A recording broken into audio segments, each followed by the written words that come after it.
Bonus sehingga $100,000. Inilah insentif terkini yang ditawarkan Kementerian Kesihatan MOH kepada para jururawat sektor jagaan kesihatan awam jika mereka kekal bekerja selama 20 tahun. Mengapakah langkah yang mungkin dilihat agak terdesak ini perlu dilaksanakan? Sejauh manakah ini akan berkesan demi memastikan ada jumlah jururawat mencukupi bagi keperluan masa hadapan Singapura? Segmen analisis berita malam ini mengupas isu itu. Bergelar Angel, MOH berharap skim tersebut bukan sahaja dapat mengekalkan, malah menarik lebih ramai untuk menjadi jururawat. Menerusi skim tersebut, jururawat baru dan mereka di bawah usia 46 tahun akan menerima bayaran khas antara 20 hingga 30 ribu dolar setiap 4 hingga 6 tahun hinggalah jumlah maksimum 100 ribu dolar. Jumlah 100 ribu dolar itu juga ditawarkan kepada para jururawat kanan dan mereka akan menerima bayaran khas setiap 3 tahun memandangkan baki tempoh khidmat mereka lebih pendek. Penolong pengarah kejururawatan Institut Bara Universiti Nasional NCIS DNUH Seri Sastika Ramli adalah antara yang layak meraih insentif itu. Initiative ni is very well structured because bila kita analyse kita tengok especially for senior nurses like us we go like ini telah direka untuk really memenuhi keperluan sistem kesihatan di negara kita because I would call it this is an anticipative strategy from the ministry because through this diorang boleh not only maintain kita punya current nurses in the system tapi boleh attract the nurses into the system.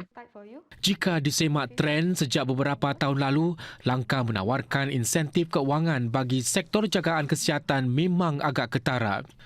Ini termasuk memberikan skim bonus tambahan menyemak semula gaji serta insentif bagi lulusan kejururawatan yang menceburi bidang tersebut. Usaha ini semakin genting memandangkan lebih ramai jururawat yang meninggalkan kerjaya tersebut di Singapura, terutama semasa pandemik COVID-19. Pada 2021, kadarnya meningkat kepada 7.4% bagi jururawat tempatan berbanding 5.4% pada 2020.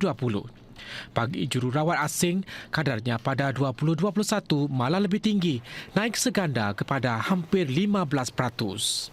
The effects, the impact of COVID-19 kan, people have this condition, it's a very stressful profession. Bila kita punya current nurses, diorang leave the system in Singapore, it's multifactorial. But the main reasons that yang kita tengok, kita nampak because diorang punya family.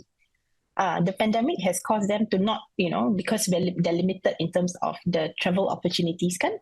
Perlu diakui jauh sebelum COVID-19, persaingan global bagi bakat jururawat memang sengit. Namun pandemik itu ternyata menjadikannya lebih parah.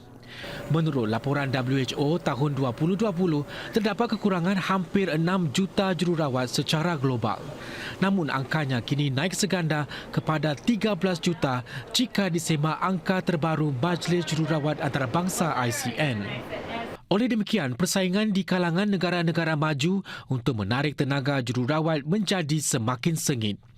Dilihat dari insentif gaji yang ditawarkan, Singapura hampir setara. Namun terdapat banyak faktor lain yang perlu diambil kira. Seperti budaya dan sekitaran di tempat kerja.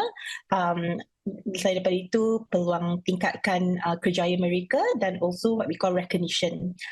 So satu lagi cara yang kita cuba lakukan di NUH ialah kita mereka balik tugas ataupun role peranan yang mereka boleh main di dalam tim. Diharapkan pelbagai langkah serta insentif yang diperkenalkan pemerintah dapat memastikan bahawa para jururawat nadi sektor jagaan kesihatan negara dapat memenuhi keperluan masa hadapan. Di negara kita ini dalam masa 10 tahun daripada sekarang, kita punya demographics akan bertukar because there will be banyak pesakit yang mungkin lagi sakit daripada sekarang. Jadi insentif ini di-introduce mainly untuk make sure that kita punya healthcare system in terms of the provider becomes a healthy cycle.